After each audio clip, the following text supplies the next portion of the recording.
And let's talk about how Barbie became a doll in STEM and dominated video games in 1996.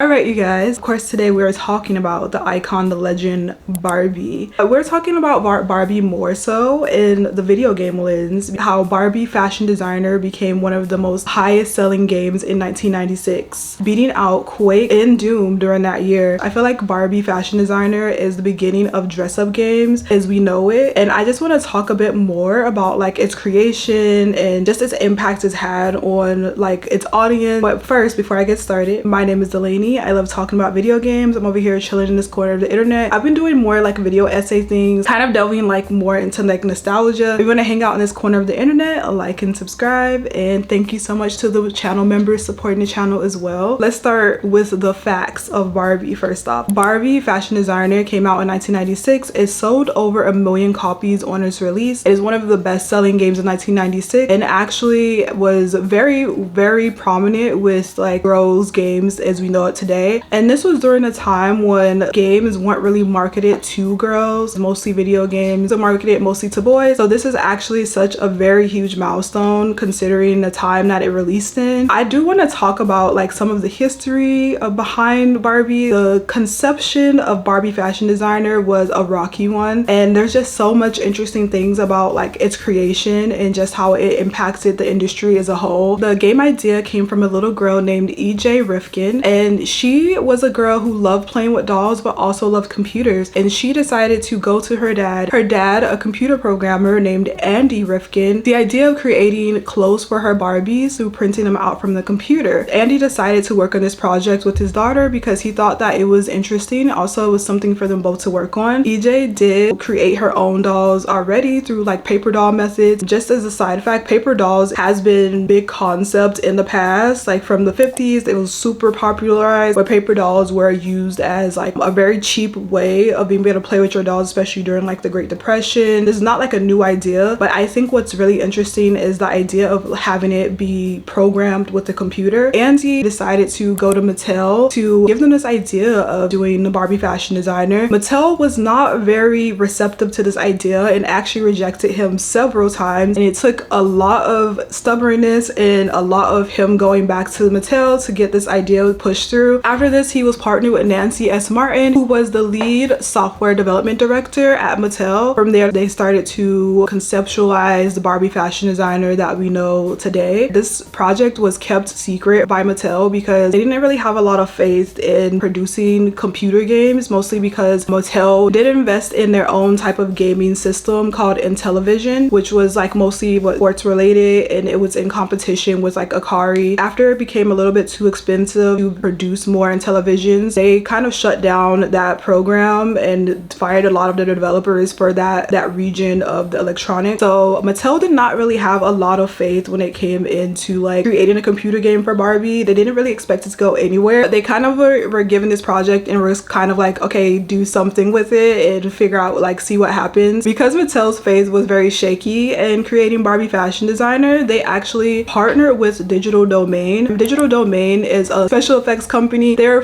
effects workers who worked with James Cameron, and particularly during this time they're working on Titanic and doing like movie effects, but they also had a video game division. So Digital Domain mostly footed a majority of the budget when it came to Barbie fashion designer. This is where we get into the development of Barbie fashion designer. Essentially, the gameplay is simple enough. You have Barbie in a 2D form where you get to create patterns and different looks for her based on a topic. Next portion is a 3D rendering of Barbie in her dressing room where you get to see the clothes you created. The last rendition is Barbie walking down a runway. As you get to see your creation come to life, is Barbie struts down the runway modeling your own unique creation. The last element would be the actual 3D element of you printing out the clothes that you created with the patterns and cutting those out to place on Barbie. You're using a special printer fabric paper that had an adhesive that you could stick it onto Barbie. So what I think is so interesting about the development of Barbie is that this sounds like a simple concept, but it actually was so innovative for its time, considering games during that time were just in a 2D format, especially when it came to like pixel format. There weren't a lot of games that were created with 3D rendering at this time, especially in that game style. But then also to add that extra physical element, being able to physically print out your creation and like basically essentially doing like pattern making as you cut it out and put it on your actual Barbie doll. It's very like innovative and just ahead of its time when it comes to like gaming. But anyway,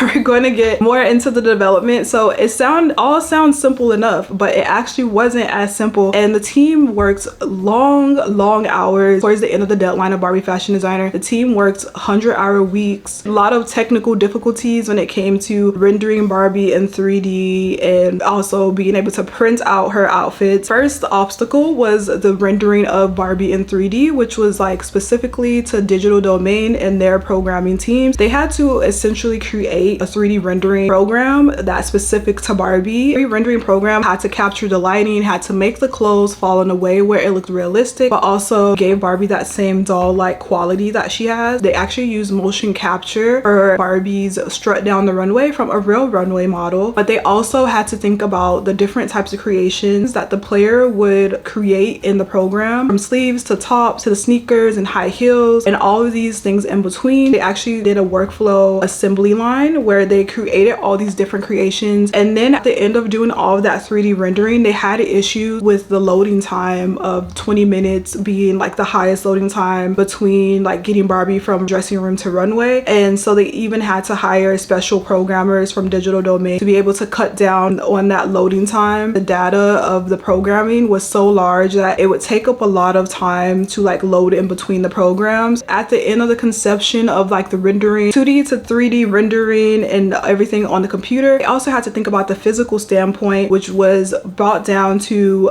Jessica Durgin, one of the programmers. She essentially trying to figure out the solution to the fabric being printed out and was running into so many problems where the printers would burn out or burn the fabric, and a lot of people would make jokes about like her having a toxic haze around her desk because she was doing so much testing with like the printing, which she realized later should probably have been to a material specialist. So it seemed like everyone was holding a lot of different hats. After she woke up from a nightmare of her bed being on fire and was contemplating quitting, she thought about how kids' clothing and pillowcases are flame retardant. She actually realized that that was the solution to the fabric burning in the printer. They came out with a special flame retardant material that could go through the printer easy after she cut up some of her pillowcases and did testing with that. After they finally figured out how the printing would work, they worked with the adhesive company Avery. Avery created the special printing fabric paper that came with the game in the box. Their main standpoint when it came to like what would make them more money was being able to buy more of the printer sheet. So they worked really long hours, actually up to the last moments, to make sure everything was working properly so it could be showcased at E3 and have a demo. But after they got through all of these like very painstaking steps when it came to the creation of Barbie Fashion Designer, but the last steps were, where were they going to place Barbie Fashion Designer on the shelves? Because Barbie is mostly in toy aisles, no one's really going to wander into the video game section to see Barbie there. So Mattel actually decided to place Barbie instead of in the video game aisle, in the doll aisle, like have it be a part of the Barbie dolls. Basically Barbie got her own aisle